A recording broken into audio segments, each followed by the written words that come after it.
করছেন? কি পাগল হয়ে গেছেন নাকি? হ্যাঁ, আমার এই প্লাস্টিক টুল জগতের বিশ্ববিখ্যাত।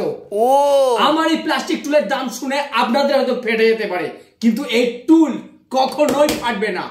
আমার এই টুল কেনার আগে যদি আপনারা ফাটিয়ে দেখাতে পারেন তাহলে ফ্রি। তাহলে আমি ফাটা টুল বাদ দিয়ে নতুন টুল থেকে টুল দেবো। আমার এই টুলের বিশেষত্ব কি জানেন? এই টুলে শুধু বসা যায় না, এই টুলের মাঝখানটা যদি গোল করে ফুটো করে দেওয়া হয় তাহলে এখানে বসে হাগাও যায় যদি পরিষ্কার করার লোক থাকে।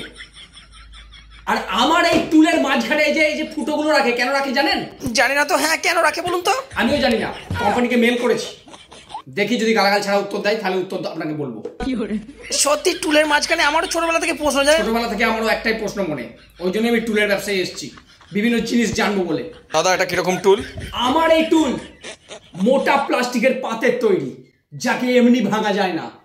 কঠোর পরিশ্রম আর কঠোর অত্যাচার করার পরে এইসব টুল ভাঙতে হয়। আপনি কি টুল নিতে ইন্টারেস্টেড? তাহলে নিয়ে যান আমার এই টুল, দেখি আপনার কত চুল। আপনি এখানে মোটামুটি কটা থেকে বসেন টুল নিয়ে?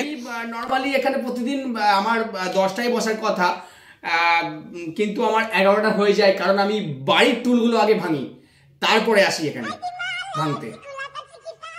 আর আপনাদের একটা কথা বলি, এই যে টুলের ব্যবসায় আমি এসেছি, এর যে মোটিভেশন, এটা কোথা থেকে পাই বলুন তো? আমি আমার বাবার থেকে।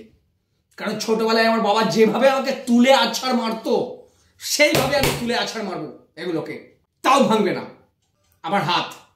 আচ্ছা দাদা, আপনার টুল বেচে ক টাকা লাভ হয়? না মানে আমিও তাহলে করবো টুলের ব্যবসা। অনেকক্ষণ ধরে সময় নিয়ে বোঝালাম, এখন আমার সময় হয়েছে আপনাকে তুলে আছাড় মারার।